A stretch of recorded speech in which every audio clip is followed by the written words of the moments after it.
Hello বন্ধুরা, Rajnandini food লাভার্সে আপনার সবাইকে স্বাগত। আজকে বানাবো দুধ আর পাকা আম দিয়ে ম্যাঙ্গো শেক। এখানে একটা মিডিয়াম সাইজের পাকা আম কেটে রেখেছি। এখানে আমি এক বাটি দুধ নিয়েছি। এই দুধটা দেখতে পাচ্ছেন, হালকা আপনারা দেখতে পাবেন, এই দেখুন, দেখতে পাচ্ছেন এই গোল গোল কি জিনিস। তো এইটা দুধটা আমি ঠান্ডা করে নিয়েছি, তো ফ্রিজে রেখেছিলাম।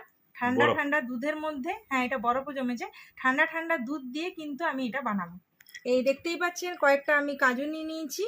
করার জন্য সামান্য পরিমাণে জাস্ট আম কুচি কয়েকটা টুকরো আর এই একটা দুটো কাজু রেখেছি। তো প্রথমে আমি নিয়ে নেব ম্যাঙ্গো শেক বানানোর জন্য কেটে রাখা মিডিয়াম সাইজের পাকা আম। তো এই আমগুলোকে আমি মিক্সারে জারের মধ্যে দিয়ে দিলাম। চটপট রেডি হয়ে যাবে। এক্ষুনি হয়ে যাবে, বেশি টাইম লাগবে না, অনলি 5 মিনিটসের মধ্যে। কিছুগুলো কাজু বাদাম দিয়ে দেবো, সেটাই দিতে পারেন, মানে একটু টেস্টটা দারুণ হয়। আর এইখানে ফ্রিজে রাখা ঠান্ডা ঠান্ডা দুধ জাস্ট একদম জমে যাবে। মানে এই যে ম্যাঙ্গো শেকটা না, মানে কিছু বলার নেই, দারুণ লাগে। বরফ হয়ে গেছে। হ্যাঁ, তো এটা আমি চিল্ড করে নিয়েছিলাম। তো চলুন আমি ঝটপট করে এটাকে ব্লেন্ড করে নিয়ে চলে আসছি। তো দেখুন এখন ঝটপট করে আমি এই ম্যাঙ্গো শেকটা আমি পেস্ট করে নিয়ে চলে এসেছি। এটার মধ্যে আছে দুধ আর পাকা আম। তো এই দুধ আর পাকা আম পেস্ট করে নিয়েছি। এর মধ্যে আমি এই যে গ্লাসের মধ্যে আমি সার্ভ করবো। তো প্রথমে দিয়ে দেবো বরফের টুকরো, যে যেমন ঠান্ডা খান সেভাবেই বরফের টুকরো দিয়ে দিবেন। আর এর মধ্যে আমি আগের থেকে মিষ্টি গুলে রেখেছিলাম, মিষ্টি গুলে রাখা জাস্ট জলটা অল্প দিয়ে দেবো, কারণ একটু মিষ্টি মিষ্টি হবে বেশ, আর মিষ্টি ঠান্ডা। আর এর মধ্যে আমি এই যে ম্যাঙ্গো শেকের যে ব্যাটারটা রেডি করেছি, এই ম্যাঙ্গো শেকের এই দেখুন কি গাঢ়, জাস্ট গাঢ় গাঢ় জুস। আর এটার মধ্যে কাজুও আছে। ও জমে যাবে।